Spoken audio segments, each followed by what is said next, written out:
Hey everybody, this is Sherry with CPR, Craft, Pray, Repeat. And I'm here today to bring you a gingerbread Christmas card with a coloring tutorial. I'm using an image from Imagine That Digi Stamp, and I will put all of the colors on the screen that I use. And I always start out by doing my base coat with my lightest color. It just seems to help my ink flow better. And you will notice at one point, not on this color, but when I go to do the little gingerbread outfit, that my marker was dry.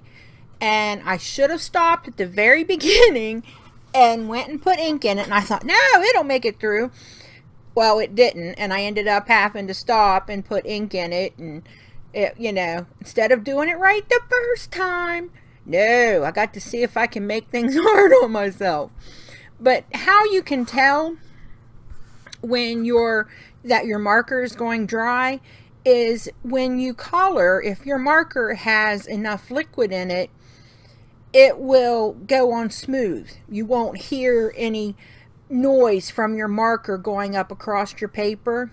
But when the tip of your marker starts to get dry, you hear a rubbing noise. And I knew that. I just was being lazy. But I really love how this little image turns out. He is absolutely adorable. And then here's his little muzzle. I use E30, YR20, and E21. And I got that combination from Sandy Allnock's hex chart. If you're wondering where that color combo came from. And I didn't think at first that I would like her chart, but once I started figuring it, I figured it out and figured out how to use it. I've got a lot of neat color combinations from it. And here I am, here's where I'm working on the gingerbread. And if you could hear, you'd be able to hear, my marker, going across my paper, which you shouldn't be able to do. And when it's like that, you need to refill it. Don't wait till you're not getting a good blend like I did. And I did lose some footage on this. I am like, I do, when I use the red for the lollipop, I decide that I'm just not going to worry about that little swirl. I'm going to color over it, and then I would use my white glaze pen to cover it up. Well, red's not like a lot of other colors. Red bleeds really bad. And so I put my white glaze pen on, and it covered up that spot all right, and it turned pink. And I was like, well, that wasn't what I was looking for. So I end up, and I had used my glaze pen on the little icing and stuff on the little outfit and everything, but I just felt like I wasn't getting what I wanted. So I decided to use my Marvy snow marker and then heat it with my heat gun, and that way it would have some texture. And it would appear as if the icing on the outfit was kind of standing up off the outfit, like it was on top, not just laying flat with it. And here's where I run out of ink. Yep, there. And I have to come back in. And if I had just done that, look how easy and smooth that's filling in. I mean, it's just 100 times easier. I don't know why I make things harder on myself. And so I decided that I would cover up, even though the white glaze pen worked, I decided I was going to go over it with the snow marker. And I was going to use it for the lollipop too, because I couldn't think of any other way to fix it to get the white that I wanted. And so I'm putting it on, put it on the little gingerbread, I put it on the little dots on the candies at the bottom. Everything is going perfect. So I go to put it on the lollipop, and I'll be dadgummit, a big old blob of it comes out on top of the lollipop. And I'm like, oh my gosh, what am I going to do? It was the last step. I had colored the entire image, and I was like, there was just no way that I was going to throw that image away. I mean, I had worked so hard on it, and I am a very slow colorer.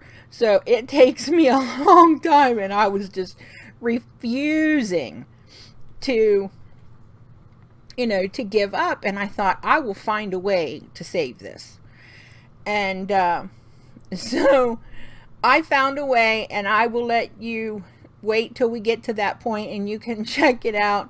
Give me your opinion. I'm anxious to hear what you think.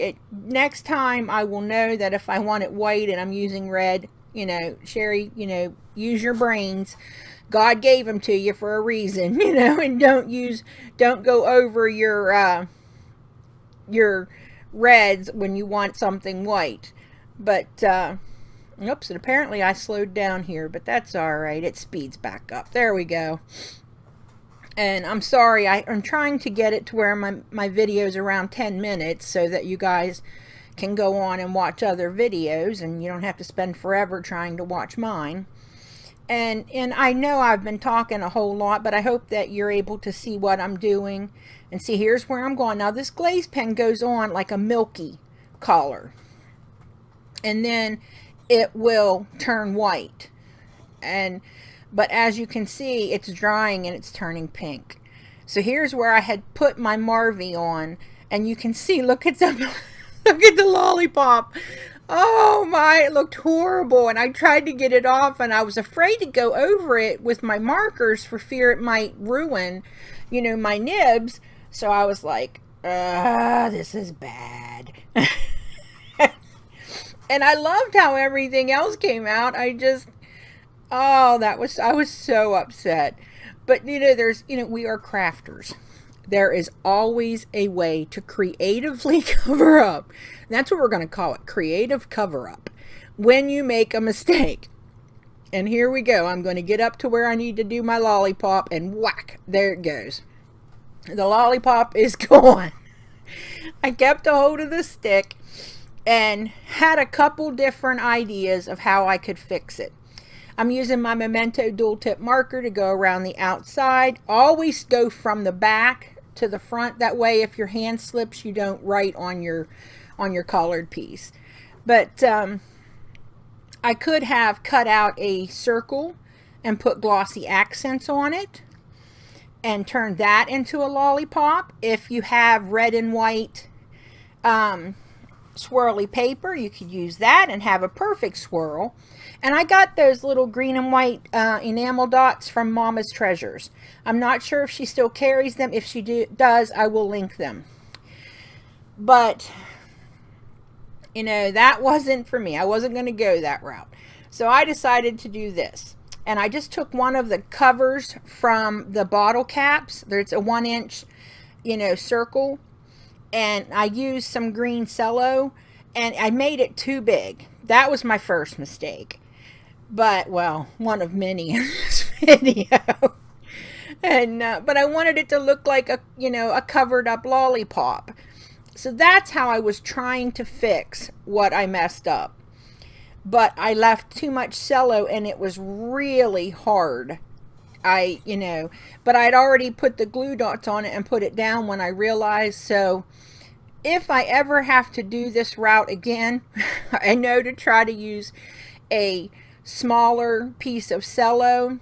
And I'm just making mistakes left and right, because I knew I wanted to lift that up with foam tape. And here I thought I had glued on the sentiment piece. I didn't. I just had it held on there with a tiny piece of tape so I'd know how big to cut my green square, because I didn't measure it this time, which is odd for me. I usually measure everything.